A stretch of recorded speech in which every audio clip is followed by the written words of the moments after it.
If you're a lineman in charge of keeping the lights on, Grainger understands that you go to great lengths and sometimes heights to ensure the power is always flowing, which is why you can count on Grainger for professional-grade products and next-day delivery, so you have everything you need to get the job done. Call 1-800-GRAINGER, click Grainger.com, or just stop by. Grainger, for the ones who get it done.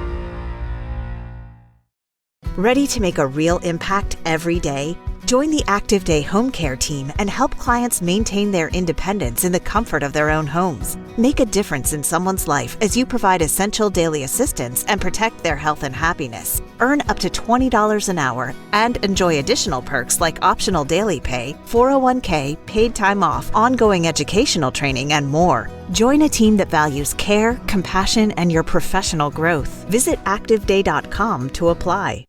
The following episode will contain spoilers. You have been warned.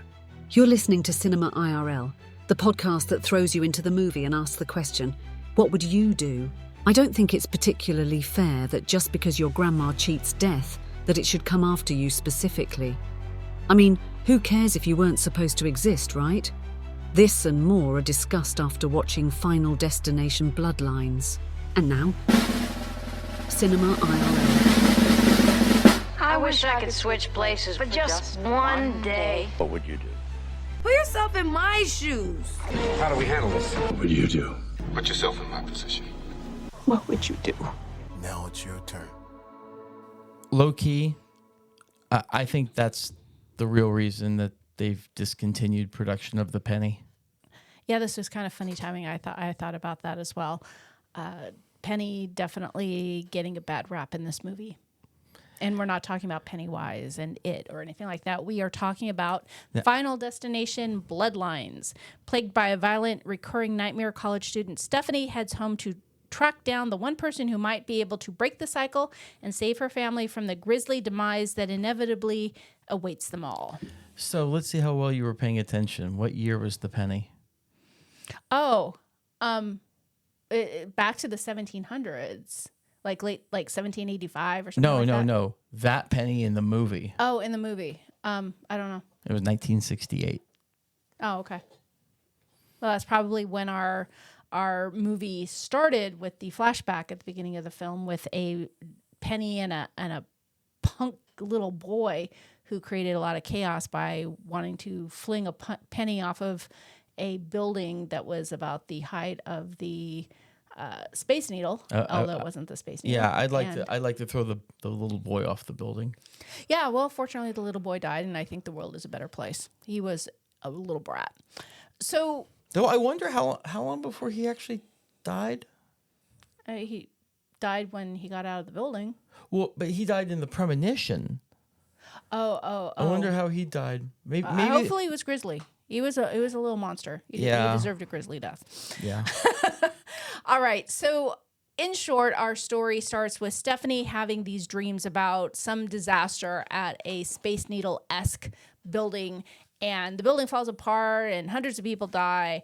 And the first easily 20 minutes of the film starts off like this until Stephanie wakes up and you realize that was all a dream. So she goes home. She learns about a grandmother who is, air quotes, crazy.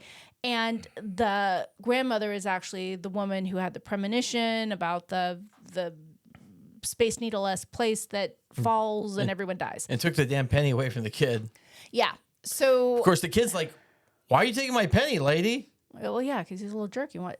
Throwing a penny off of a building that high is not something to take lightly. No, I believe I have debunked the myth about it, whether or not it could kill you, but it can actually it can injure you for sure. Yeah, for sure. I mean, it's metal.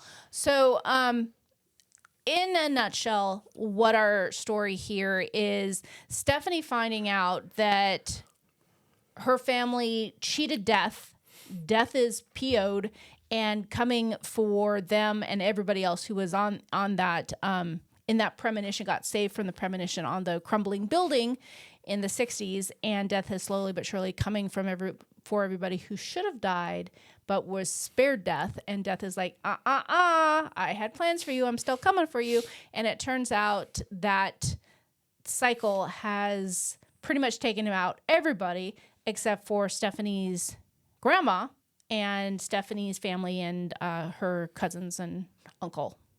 So are we going to start with the what would you do? Yeah. Okay. So many. Let's start with Iris. Okay. Iris was the grandma.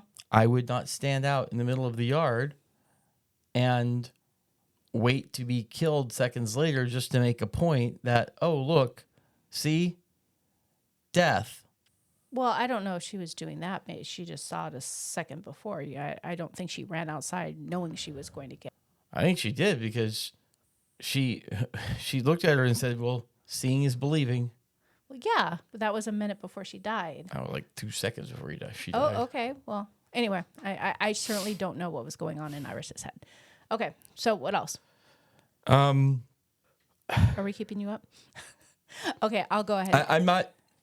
I'm not getting a bunch of piercings for some multiple reasons. Some context for folks. So one of the cousins of Stephanie is a guy who works at a tattoo shop that has piercings all over, and he is set up to have the worst, most painful death, a ceiling fan that is pulling a chain that gets stuck to his nose ring that pulls him up, and the place is on fire, and you assume he's a goner. But it turns out his mama had an affair, so he's not part of the family, so he's actually safe.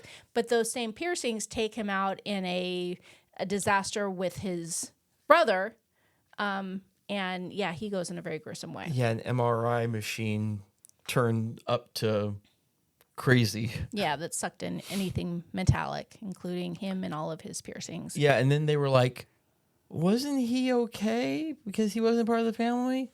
No, I assure you, Death said, yeah, I'm taking out all of y'all, but this guy right here, well, he may not be part of y'all, but he's got it coming. Well, it wasn't that as much as it was that Iris told Stephanie is Death doesn't like you messing with his plans, and that guy had actually was messing with the plans, trying to induce a peanut allergy to kill Bobby, who was the next on the list to get killed, and saying, okay, well, we're going to kill you with a peanut butter cup, but we're going to do it in the hospital, and then we'll find someone to save you. So Death doesn't like people interfering, and that's really what that was, because we saw that happen a couple times. Yeah.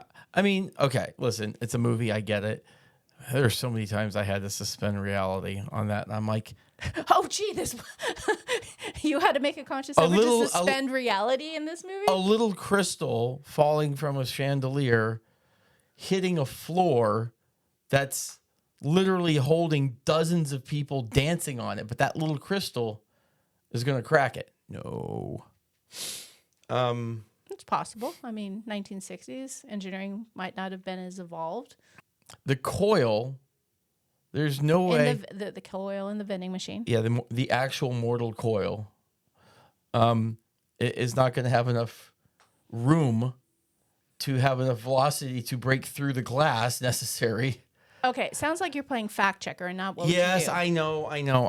So what would you do? I'm okay with suspending reality, though. Okay, so what would you do if you found out basically your family was cursed and Death was coming to get all of you in the order of which you were born, and let's say that you were Stephanie, who had all this information, got this notebook from Iris, the crazy grandma, who actually was just very sane, and she had premonitions, and so she saw stuff. I mean, I think she was insane, but she was insane with good information.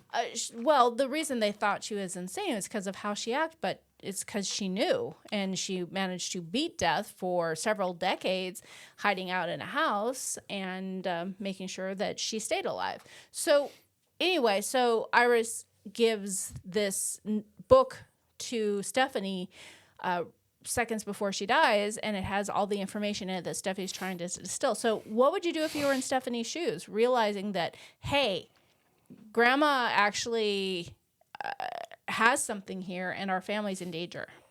Well, I'm going to figure out who is the first on the list. Yeah, which they figured out. To die. It was Uncle who got chopped up by a lawnmower. Yeah, but they didn't know that until after he died. Yeah. Well, yeah. Like I don't think they, like one death. No, she was Stephanie was running because she had looked through the book and realized there was imminent danger, and she got to the barbecue, and she got there just in time for the uncle to be. So she got there too late to prevent that one. And then it prompted the conversation. I'm taking whoever's next and being like, you're going to grandma's house. Forever. And ever. Well, it turned out the next one on the list was the guy who was the tattoo artist who didn't die, and we found out he was actually the result of an affair from his mom. So he could have been at grandma's house, which he wasn't having any of that, even under the best of circumstances. But I feel like that was one of the few moments that us having not seen the other movies probably was a negative, because my guess is the character that she referenced was probably somebody in another movie, and I'm guessing probably a very George McFly-esque character based on the way he was reacting to finding out that was his real dad. Maybe. Yes, that's actually worth noting is we did look into seeing if we could see this movie without having seen any of the other ones, because we didn't see any other films in this franchise, and it does stand on its own. There's probably some inside things in there that we didn't get because we don't know the franchise. But it was fine on its own. But yeah, you didn't get confused or anything. It was as fine as it could be for the way these deaths were occurring. I mean, it's that's what the franchise is. People weren't getting cut; they were fucking exploding. Yeah. Well, I mean, that's what this movie franchise is. So, what would you do if you knew you were the next person on the list, like Bobby with the peanut allergy, and you knew death was coming for you, and at this point, several people have died, so you're finally taking this seriously, and someone says, "Hey, the trick to get out of this situation is you have to die and then be brought back to life, and then you can break the cycle." So they're looking at him saying, okay, well, I guess you have to die. I mean, I might look at them and say, okay, that maybe saves me, but you're fucking with death. So you wouldn't. Death's probably going to make an exception for you and come kill you. Okay, so you would save the other person and not let yourself be killed? If I'm truly convinced that that's the way, I mean, I have to look at it this way. If that's truly the case, then death is on my doorstep anyway. If I can control it, so you're because let me tell you, I don't think dying via a peanut allergy is necessarily a great way to go, but it was a hell of a lot better than most of the ways I saw in this movie. Yeah, and I think he would have gotten off easy with the peanut allergy, even though, that's nothing to joke about. But when you have a metal coil go through your head and keep grinding and pushing and grinding up your top half of your head and your forehead, that's Definitely ridiculous. a worse way to go. Yeah, I'd take the peanut allergy. So now we have a lot of people who have died at this point, and you know that, okay, again, it's getting closer. What do? This group went to Grandma's house because she had stayed there for several decades safely. Do you go to Grandma's house? Grandma's house is scary because it has all kinds of, the outside of it has all kinds of spikes and rusty things and wind chimes made out of pots. The outside looks like Sanford and Son on some sort of drug-induced. I don't even know. It was crazy. So, would you go to Grandma's? Maybe. You know, actually, what I would do? I would go to the store, and I'm not going to say which store. Home Depot? No, it would be a big box retail type store. Costco, where all the things can fall on you? I would go to the games section. There's a game section at Costco? No, not at Costco. Okay. I don't want to advertise for other things, but if you just think about places that sell everything, and I might have Target? Yeah, sure, that'll work. I would get the game Mousetrap, and I would learn it very well, and I would figure out how do we do this Mousetrap thing, because that is what damn near death in this freaking movie reminded me of. It was like, if this happens, then this happens, and this happens, and this happens, and this, and this, and this, and this, and this, and now you're dead. It's like the trap that was set in Novocaine, the film Novocaine. Yes.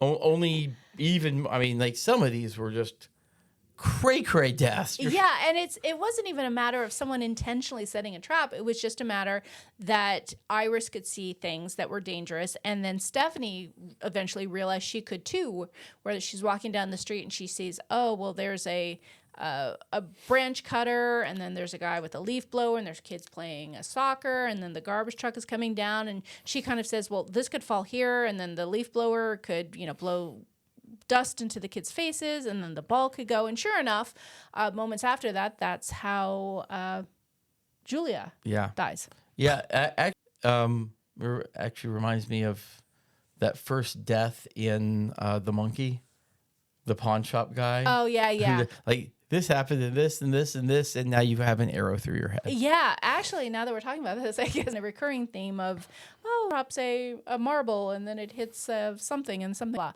So yeah, man, that's some butterfly effect shit right there. Yeah. I mean, it definitely feels destined at that point if 10 to 20 things line up to create your demise. So what would you do if you were any one of Iris's kids? So we have Howard and, oh gosh, what was the mom's name? Anyway, so they're son and daughter, Iris's kids, and Iris grows up being afraid of death, being afraid of things because she knows what can happen. So she raises them in a very sheltered environment, pointing out, things that could be dangerous and making them grow up in a very fear-induced environment, always worried about death. And you understand why. What would you do when you had your own family? Because the Iris's daughter eventually ends up leaving her own family because she realizes she's creating that same fear of death all around, and she didn't even buy into it. Yeah, so here's the thing, too. It's very difficult to believe this until you actually see it. Believe what? Oh, that death's specifically coming for us, and this is the order they're coming in, and it's going to be in a weird fashion, and it's going to be soon. Like, I'm having a hard time getting behind that. I'm like, you're crazy. Now, if I see it starting to happen, I'm like, okay, hang on. Are you crazy, or are we actually psychic here? So, Darlene. So Darlene was Iris's daughter and Stephanie's mom. Yeah, I mean, it seems like Iris's kids, Darlene and Howard, didn't buy into any of this, and they had no reason to. They didn't. And meanwhile, all the other people are dying off. All the other folks who were strangers to them, who were saved that day and didn't die, are dying off. Their kids are also dying off because those kids shouldn't have been born because their parents should have died. So death is coming for, but they don't know it. So they just think their mom whack job. And they grow up thinking, yeah, stay away from that lady. She's crazy. And when Darlene starts realizing, hey, she's creating the same fear with her kids, she leaves them and comes back once Iris what dies. would you do if your mom up and left, was gone for God knows how long, and then all of a sudden she rolls up to a funeral and we're like, we haven't seen you in years. Yeah, I think it's been about 10 years based on the time frame that they gave there. Yeah, that is a good what would you do, because as far as you know, your mom abandoned you. She just left and hasn't reached out to you.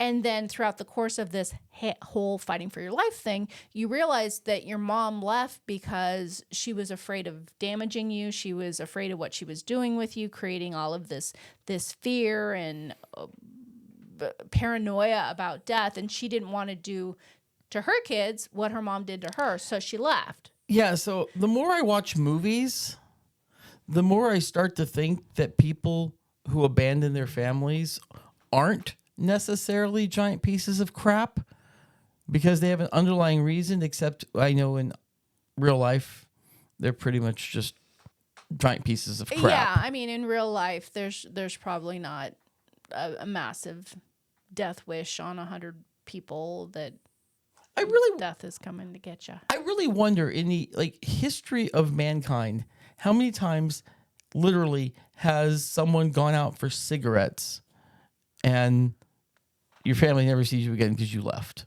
You left them. I mean, I'm thinking how often is it actually cigarettes? Well, I'm thinking of Dogman, which was actually the animated kids film, and there was a dad abandonment in that film too. I can tell you, I watched a TV show called High Potential, and the dad went out for diapers. So it wasn't cigarettes, it was diapers, and he didn't come back. But no, that's even worse because you're leaving, but your family also thinks you're coming back with the diapers. Yeah, well, I think we're going to see more in season 2 what happens to that. But yeah, I agree that is definitely a gimmick that gets a lot of play of going out for cigarettes. And with fewer people smoking these days, maybe that'll be a thing of the past, and more dads will stay at home because they don't smoke and they don't have a way out or an easy excuse to get out of the house. Yeah, smoking, that's the real final destination bloodline. That's true. So, it's interesting because this really goes down to how much you trust someone. When they say something freaky is happening, something unexplained, something bizarre, are you just going to listen to them and saying, oh, yeah, you're a whack job? Whether it's seeing ghosts, whether it's premonitions, whether it's paranormal activity of some sort, if you have someone in your life who tells you something that seems far-fetched, at what point, and do you believe them or not believe them, and what kind of criteria do you use? Because it's really easy to say, did you have a little too much to drink today? I mean, we don't have enough time left in this episode to really go over my viewpoints on all of this. I know you know some of them, but TLDR, if you could make a compelling case, I'll listen to your case about ghosts and paranormal and all that stuff. But you have to make a pretty good, compelling case because, as you know, some degree of evidence. Like, honestly, as you know, we've seen it ourselves. So yeah, we had an issue in our backyard. 2.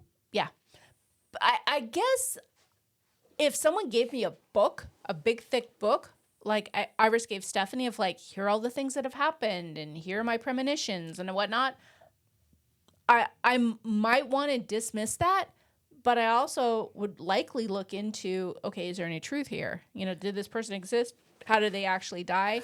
I probably wouldn't just dismiss it if I was given something that was potential or documentation. I am 1,000,000% going through that book because whether or not I believe it, I just want to see what got created. Like, this is her life's work. I've got to see, based on what we knew of that person, what did you create? Yeah. Like, what is this? Because, like, whether you believe it or not, it's probably just fascinating. Yeah, it was. I enjoyed this film. I mean, so many like, oh yeah, I watched half of it. Deaths. I watched half of it with my eyes between my fingers. I was like, oh God. I've watched a lot of horror films, but the creativity with which people were mangled and impaled and shredded was epic. Sick fucks. We hope you enjoyed our episode. Thank you for listening. And to catch all the new episodes, please subscribe. We release 2 to 3 episodes weekly, so we'll have new content regularly. Until next time.